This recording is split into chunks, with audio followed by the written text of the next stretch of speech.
Okay, so we're back now. We're at the 4 quadrants again of the application. At this point, you should be done with the personal information tab, the academic history tab, and the supporting information. These 2 tabs can be done super quick, as can the personal information, quite frankly. It's really the program materials, even though it shows that you only have 1 section to do, this is likely going to be the most time consuming because this is where you're collecting all of your stuff to submit. A quick caveat before we begin. You're going to have to upload, I believe, at least 2 items to complete this. Some folks prefer to send me this information by email, and that would be either at the MIST email, mist@csumb.edu, or at my personal email, which would be reller@csumb.edu.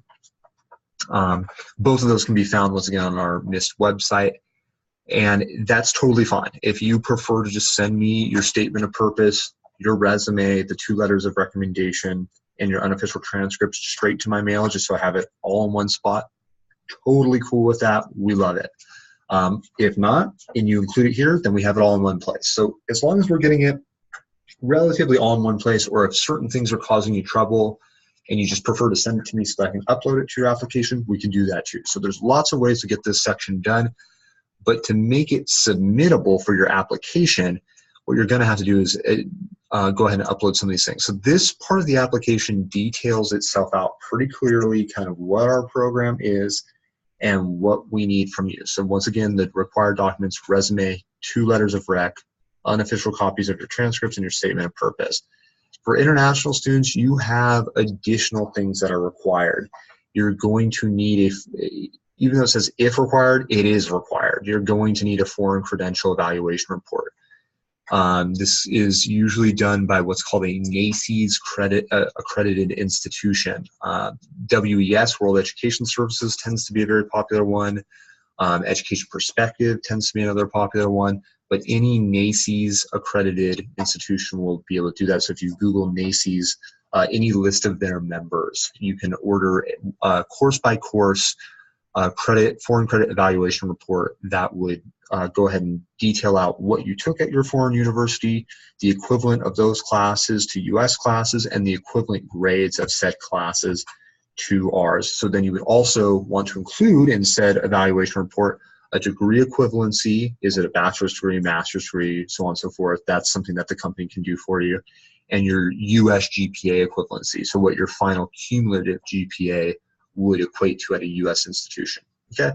Now the if required is actually an important statement here for the English language proficiency test.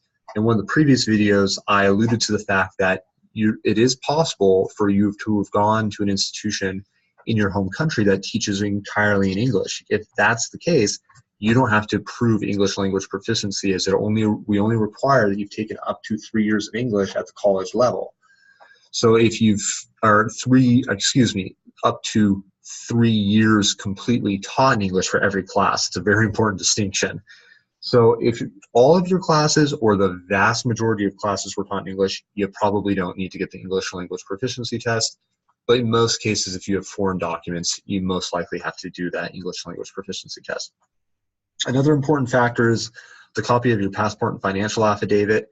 I don't know as much about these 3 particular items in terms of their relevancy. That's a better question for international admissions at csumb.edu, and sometimes folks send me that information. I would highly recommend do not send me that information. You don't want your bank information floating around on the internet. So when in doubt, you can detail with international admissions where to send that information. Its safest place, though, would be to be included in this application. So regardless of what student type you are, whether you're a domestic student or an international student, to complete this section, what you're going to do is scroll all the way back up to the top and click the Documents section. And so you can see here that the online site only requires that you include CV, resume, or personal statement. And this could be a CV or a resume. You don't have to do both. I'm just going to add 2 documents here just for the sake of adding said documents, just to show this section being completed for the next steps. So I'm just going to include some papers I've written for classes.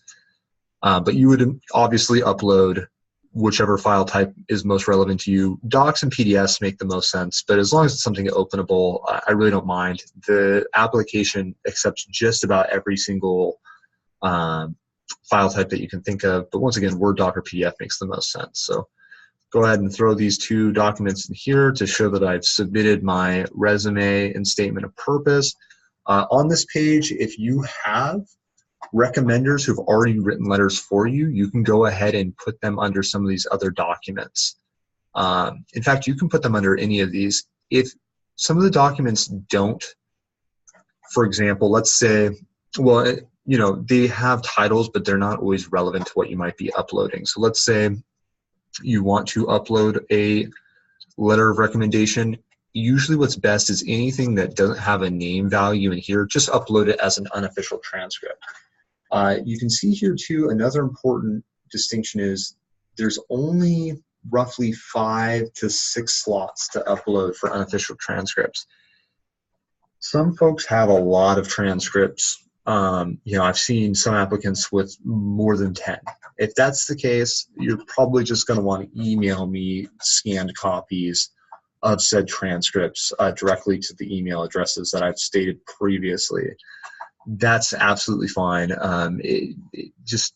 Or you can upload them all into one document and then just put on the document, you know, last name, all transcripts or something like that. However you want to handle that. But as long as we're getting the transcripts in some way, that helps us to really kind of identify early on what's going to, you know, be the next steps for you in your application. Then the next bit is an international students question. You would just go ahead and enter your name below on if you are an international student. This isn't a required question, so you're just going to likely save and continue for most students. And then once you do that, it's going to be one of those things where you're pretty much done. The only thing that is going to come up a little bit later for you in this application process is your ability to have recommenders be added if you so choose. You don't necessarily need to do this through the program, and unfortunately I can't show you it because I haven't completed that personal information quadrant. But if you want to add recommenders, you'll be able to do it in the program materials box. And what you'll end up doing is you'll provide their email addresses and their phone numbers. What you can do is if they've already written you handwritten letters or typed up letters, however that might be, you can just include their information. They're going to get an automated email from Cal State Apply allowing them the ability to submit said recommendation online. You can just let them know to skip that if they've already provided you a written letter. If not, and they want to fill out a letter online, they have the ability to fill out the letter online. It's a nifty feature for those who prefer to do that more privately, if your recommender would prefer to do it more privately. So that would be something that will show up in the program materials box near the end of it after you've been sure to complete all said things. Once these are all done, you'll be able to click on the submit application and pay for your application, and then we'll be able to see it as submitted.